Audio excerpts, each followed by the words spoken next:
Salam əziz şagirdlər. Riyaziyyat yarışı sınağının suallarına gəlin baxaq birlikdə. Bizim sinifdən Mehin bu sınağa gedib, hal-hazırda istifadə etdiyim kitabça Mehinin kitabçasıdır. Baxaq birinci suala. Səbətdə 23 ədəd alma var idi. Bu almalar 4 nəfər arasında bərabər sayda bölündü. Səbətdə neçə alma qaldı? Burada həlli düzgün qeyd olunub. Biz 23-ü 4-ə bölməliyik. Cavab 5 edəcək, qalıq isə 3. Elə bu qalıq 3 səbətdə qalan almaların sayıdır. Ona görə də C bəndi doğru olacaq. Sual 115 ədədi ilə 352-dən sonraki ilk 2 ardıcıl cüt ədədin cəmi neçədir? 115 ədədi yazılıb. 352-dən sonraki ilk 2 ardıcıl cüt ədəd 354 və 356-dır. Bunları da topladıqda cavab 825 edir. Burada Mehin düz qeyd edib. Təranənin 35 konfeti var idi. O konfetlərin 9-unu qardaşına, 14-ünü isə bacısına verdi. Təranənin neçə konfeti qaldı? Çox sadə bir sualdır. 35-dən 9-u çıxırıq 26. 26-dan da 14-ü çıxırıq 12. B bəndi doğru olacaq. 4-cü suala baxırıq. Burada qeyd olunub 8 ulduz ürək. Ürək yox, 3 bucaq işarəsi 876-451-dir. Dairə isə böyükdür 3 bucaqdan. Dairənin yerinə yazılacaq ən kiçik ədədi soruşur. Əvvəlcə 3 bucağı tapmaq üçün 876-dan 451-i çıxmaq lazımdır. Cavab edəcək 425. Deməli 3 bucaq 425-dir. 425-dən böyük ən kiçik ədəd də olacaq 426. Aşağıdakı şəkildə düzbucaqlı dairə və üçbucaqdan ibarət fiqur verilib. Bu fiqura əsasən düzbucaqların sayı A, dairələrin sayı B, üçbucaqların sayı C olarsa, A üstəgəl B çıx C ifadəsinin cavabını tapın. Əvvəlcə düzbucaqlara baxaq. Düzbucaqlılar A ilə ifadə olunmalıdır. 1, 2, bədəni 3, 4, 5. 5 düzbucaqlı var.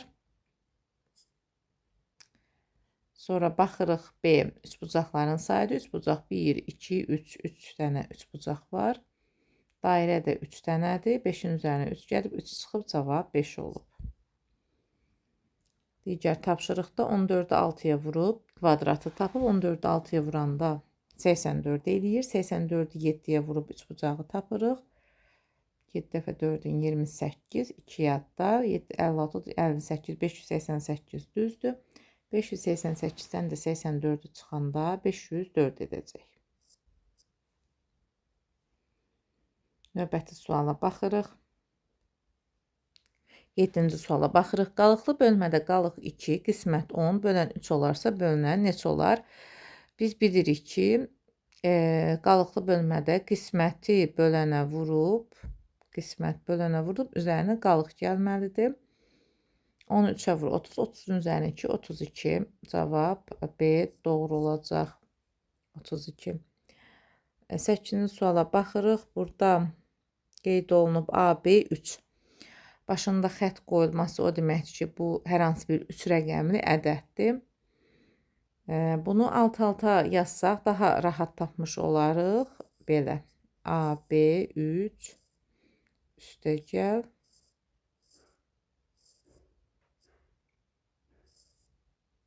C, 98, belə.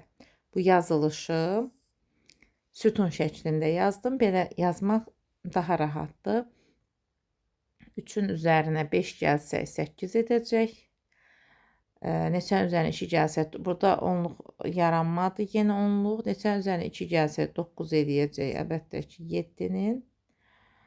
B 7-dir. A 5-dir. 5-in də üzərinə 4 gəldikdə 9 edəcək. C 9, A 5, B 7.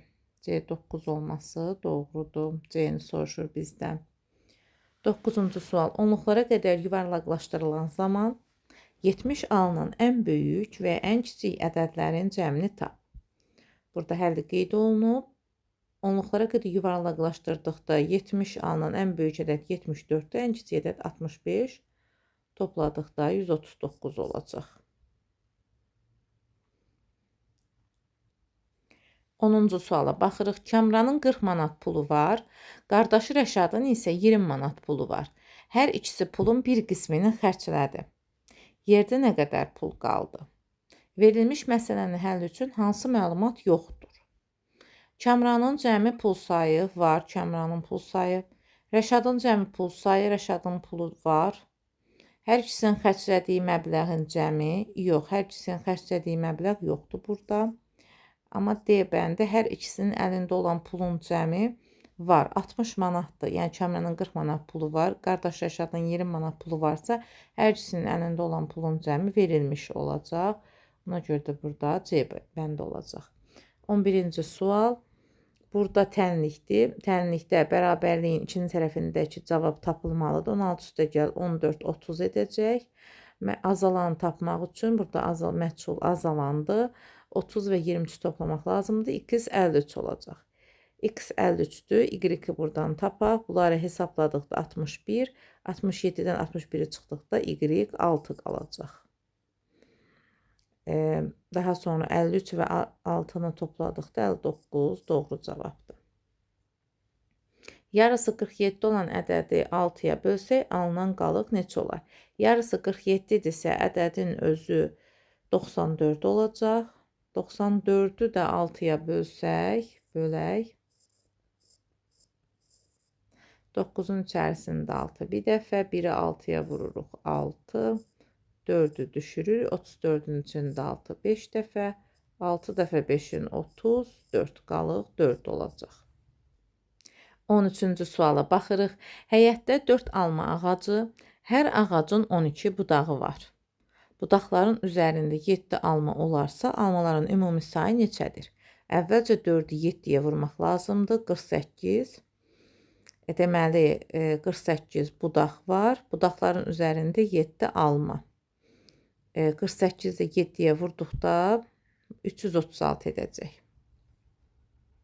Burada da Mehin həllini qeyd edib. Doğru cavabdır. 13. 14'də tərəvəz mağazasında 225 kiloqram üzüm var idi. Gün ərzində hər birində 7 kiloqram olmaqla 5 yeşik üzüm satıldı. Mağazada neçə kiloqram üzüm qaldı? Hər birində 7 kiloqram olmaqla 5 yeşik, cəmsi deməli 35 kiloqram satılıb. Burada həlli də düzgün qeyd olunub. 225'dən də 35'i çıxdıqda 190 edəcək. C bəndi doğrudur. 15-ci suala baxırıq. Birinci çəndə 495 litr, ikinci çəndə bundan 65 litr az. Üçüncü çəndə isə ikincidən 45 litr çox su var. Deməli 495'dən 65'i çıxırıq. 430 litr biz ikinci çəni tapırıq. Çünki deyir ikinci çəndə 65 litr az var. 430 litr ikinci çəndi, üçüncü çəndi isə ikincidən 45 litr çox. 430 və 45'i toplayırıq. 475 litr. Bizdən də üçüncü çəni soruşur.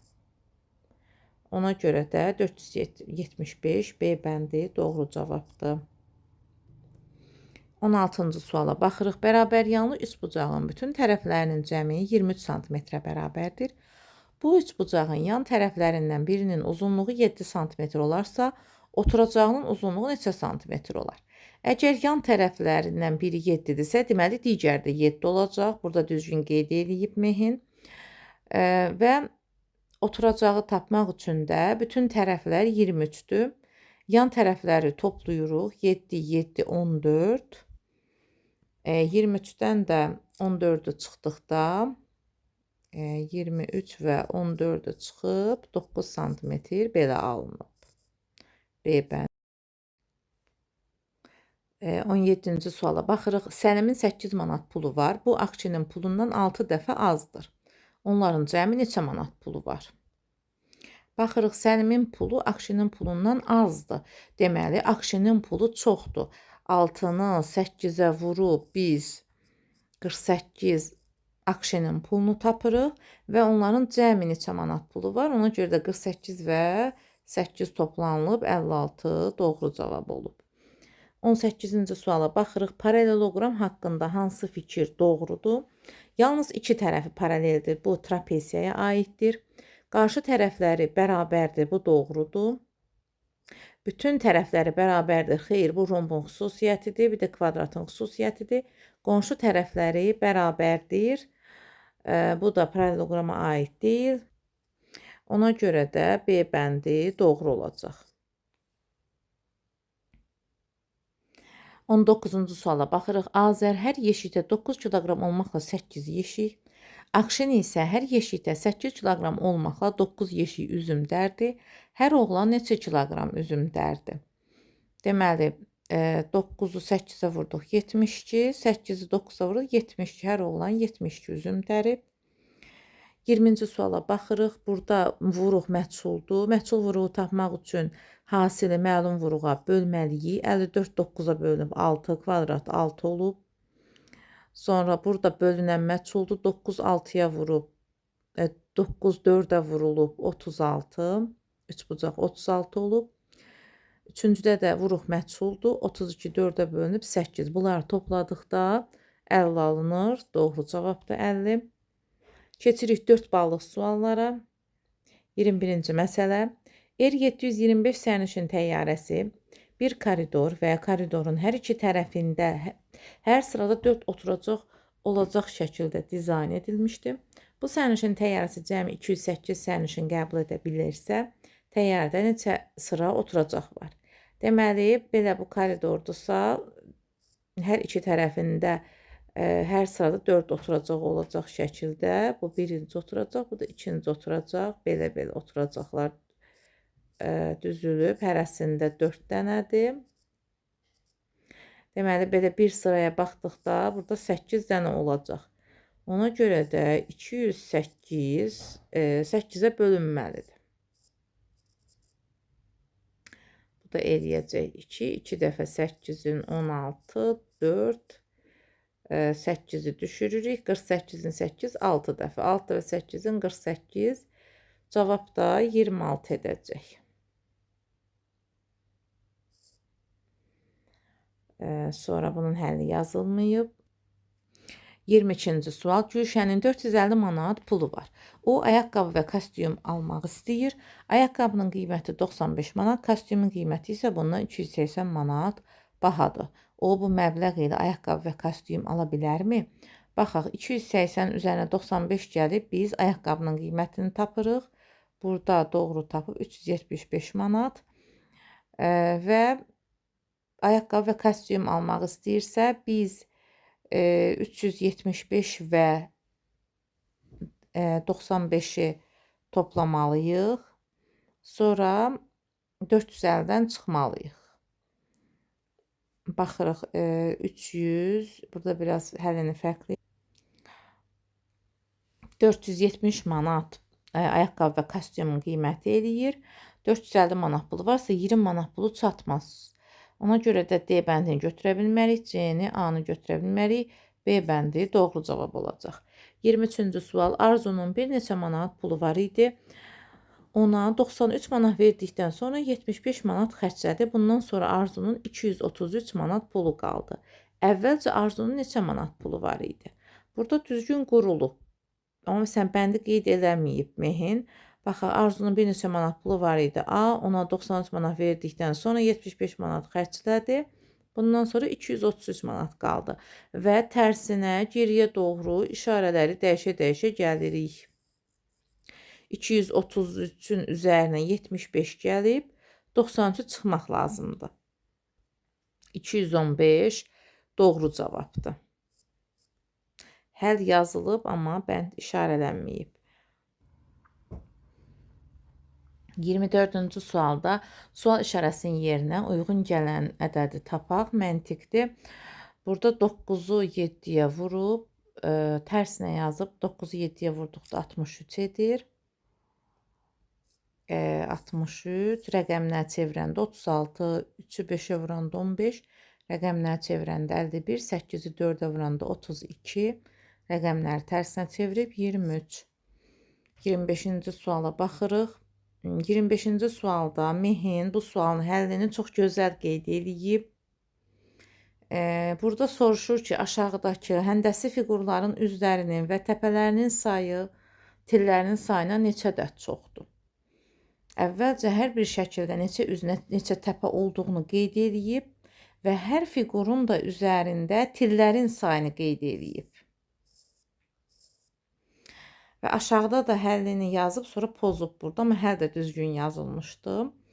Deməli, birinci şəkildə 608 təpə 14 eləyir, üz və təpələrin cəmi 14 və 12 də til, deməli 2 vahid çoxdur burada. İkinci şəkildə 4, 4, 8, 8-dən 6 çıxanda burada da 2 vahid çoxdur. Üçüncü şəkildə 6, 6, 12 ədəd eləyir, üzdən təpə. 12-dən 10 çıxanda burada da 2 ədəd eləyir. Dördüncü şəkildə 5 və 6, 11 eləyir. 11-dən 9'u çıxdıqda burada da 2 vahid çox eləyir. 4 dənə 2'nin 8 və cavab düzdür.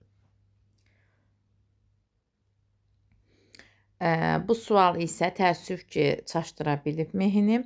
26-cı sualda 53 şəkli 8 mismarla şəkildə göstərildiyi kimi taxtaya asdı. Əli eyni üsulla 10 şəkil asmaq istəyir. O, bunun üçün neçə mismardan istifadə etməlidir? Biz baxırıq ki, burada şəkillər çərçivənin bir-birinin içərisində qeyd edib, vurub. Amma baxırıq ki, hər şəklin solunda mütləq 2 mismar olmalıdır. Yəni, ortaq oldu, olmadı. Hər şəklin solunda 2 mismar var. 10 şəkildə isə mütləq 20 mismar olacaq. Sonuncu şəkildə də 2 mismar olduğuna görə sonuncu şəklin sağ tərəfində 2 mismar olacaq. Çünki 4 mismar yapışdırılmalıdır axı. Ona görə də 20-nin üzərinə 2 gəlirik, 22. Burada cavab C bənd olacaq. 27-ci suala baxırıq. Əli və Orxanın sadəcə bir dostu var. Orxan ilə Nərgiz dostdurlar. Jalə ilə Aynur dostdurlar. Aynurun Jalədən çox dostu var. Ən çox dost olan şəxs Akifdir. Lalənin 3 dostu var. Lalə və Orxan Nərgiz ilə dostdur. Muradın 2 dostu var. Və belə məlumatları verib. Əslində bu məlumatların çox olması yaxşıdır ki, bizə kömək olur tapmağa. Və ilk dəfədən oxuyanda anlamamaq normaldır. Biz diqqətlə hər cümləni təhlil eləməliyik. Məlumatlara əsasən şəkildəki sual işarəsinin yerinə bəndlərdən hansı uyğun gəlir? Burada hər kvadratın içərisinə ad yazılıb və məsələn, Əlidən bir çıxıntı varsa, deməli, Əlinin bir dostu var. Burada deyir, Əli və Orxanın sadəcə bir dostu var. Baxdıq, Əlidən bir çıxıntı var. Başqa hansı kvadratdan bir çıxıntı var? Bax, məsələn, bu kvadratdan 2 çıxıntı var. Bura, bura. Sonra, ancaq baxın, bu kvadratda bir çıxıntı var. Deməli, Əli və Orxanın sadəcə bir dostu varsa, bura Orxandır. Bura O yazırıq. Çünki onunla başlayan başqa bir ad yoxdur. Bura O yazırıq. Bu Orxandır. Sonra, bu məlumat bizə kömək edir ki, biz bunu qoyaq. İndi ikinci cümləyə baxırıq. Orxan ilə Nərgiz dostdurlar. Orxanın bir dostu varsa, deməli o Nərgizdir. Çünki Orxanla Nərgiz deyir dostdular. Bu da Nərgiz. Bu cümlədə mənə kömək etdi. Burada qeyd elədim. Jalə ilə Aynur dostdurlar. Onu buradan tapa bilmərəm dəqiq. Bu məlumat hələ ki qalsın. Ən çox dost olan şəxs Akifdir. Buradan tapmaq olar. Ən çox çıxıntı olana. Bax, buradan 3 çıxıntı var. Buradan 2 çıxıntı. Buradan 3 çıxıntı. 3 çıxıntı. Ən çox çıxıntı ortadadır. 1, 2, 3, 4, 5. Bizə də deyir, ən çox dost olan Akifdir və bu Akifdir. Ortadakı. Sonra bu məlumatda Lalənin 3 dostu var. Buradan da tapa bilmərəm. Çünki burada 3 çıxıntısı olan, məsələn, bu olmaz. Bu idi 3 çıxıntı olan. Bu olmaz. Buradan tapmaq olur. Məsələn, Lalənin 3 dostu var. Lalə bu olmaz. Burada 2 çıxıntı var. Bu da olmaz. Bu ola bilər. 3 çıxıntı var. Lalə. Bir də Lalə bu da ola bilər. Burada da 3 çıxıntı var. Ona görə hələ ki bu məlumat qalır. Aynurun Jalədən çox dostu var. Lalə və Orxan Nərgiz ilə dostdurlar. Lalə və Orxan Nərgiz ilə dostdurlar. Nərgizin 3 dostu var. Orxanı yazmışıq, Akifi yazmışıq. Deməli, burada Lalə olacaq. Lalə və Orxan Nərgiz ilə dostdular. Deməli, sual işarəsinin yerində elə Lalə olacaq. B bəndi doğrudur. Baxırıq 28-ci suala. Eyni konfetlər bir yeşikdə 12 kiloqram, o biri yeşikdə isə 16 kiloqram var. İkinci yeşikdə konfetin qiyməti birinci yeşikdəki konfetdən 28 manat bahadır. 1 kiloqram konfetin qiyməti neçə manatdır? Bir yeşikdə 12 kiloqramdır, o birisində isə 16 kiloqram. 16 kiloqram. Bu neçə kiloqram çoxdur bu yeşik bundan? 4 kiloqram çoxdur. 4 kiloqram çox olmağına ikinci yeşikdə 28 manat baha oldu. Deməli 4 kiloqram 28 manatdır.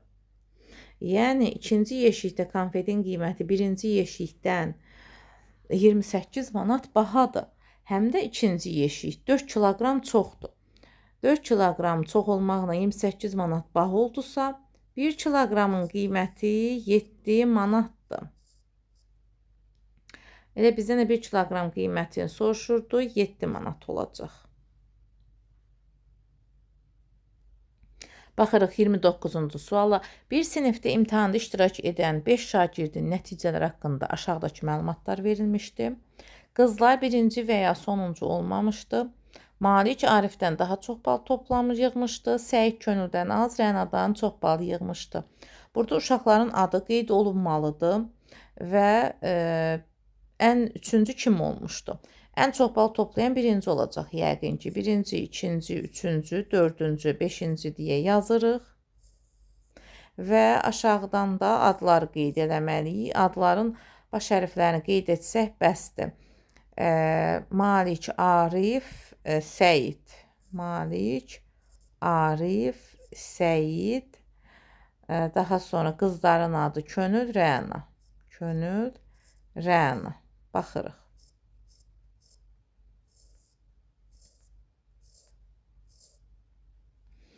Və bizə birinci məlumat edir, qızlar birinci və ya sonuncu olmamışdı. Deməli, qızlar ya 2-dir. Burada qeyd edək. Qızlar ya 2 olacaq, ya 3, ya 4. Könül və Rəna. Malik Arifdən daha çox bal toplamışdı. Deməli, Malik, hələ ki bu məlumatda qalsın, Səid Könüldən az, Rənadan çox bal yığmışdı. Səid birindən az yığıb, birindən də çox. Deməli, Səid Könüldən az, Rənadan çox bal yığıbsa, biz Səidi ortada qeyd eləməliyik. Səidin adını da qeyd elədik. Malik, Arif, Səid, Səid budur. Səid, Könül, Rəna. Səid deməli üçüncüdür ki, Könüldən az yığıb. Könül də deməli ikinci olacaq. Rəna dördüncü olacaq. Çünki Rənadan çox bal yığıb. Və burada da ikinci məlumatdan tapıb Malik Arifdən daha çox bal yığmışdı. Malik daha çox yığıbsa, Malik birincidir. Arifdən də daha çox bal yığıb. Bizdən də soruşur, üçüncü kim olmuşdu? Üçüncü Səid olacaq. Çünki Könül ola bilməz. Səid Könüldən az yığıb, Rənadan da çox yığıb. Könül də ikincidir ki, Səid ondan az yığıb, üçüncü olub. Baxırıq 30-cu suala. Nərgiz Səmadan 3 dəfə böyükdür. 3 dəfə böyükdürsə, Nərgiz bilmirik yaşlarını heç birinin A götürürük. Nərgiz 3 dəfə böyükdürsə, Səmanın yaşı A-dır, Nərgizin yaşı 3A-dır. Nərgizin 5 il əvvəlki yaşı Səmanın 7 il sonraki yaşına bərabərdir. 5 il əvvəlki yaşı. Nərgiz Səmadan, Nərgizin 5 il əvvəlki yaş Səmanın 7 il sonraki yaşına bərabərdirsə, deməli, bunlar arasında 12 yaş fərq var. 5 il əvvəl, 5 il keçir, indi olur, sonra hələ 7 il də gəlməlidir ki, yaşına bərabər olsun. Deməli, 12 yaş fərq var. Aralarında bu qədər fərq varsa, deməli, birinin yaşından o birisinin yaşını çıxdıqda 12 alınacaq. 3A-dan 1A-nı çıxanda 2A olur. 2 dənə A 12-dirsə, 1A 12-ni 2-yə bölürük, 6 olacaq. Bizdən Səmanın indiki yaşını soruşursa, birinci cümlədə deyir, Nərgiz Səmadan 3 dəfə böyükdür. Biz də Səmanı A götürmüşdük, A-nın qiyməti də 6-dır. Deməli, cavab B bəndi olacaq.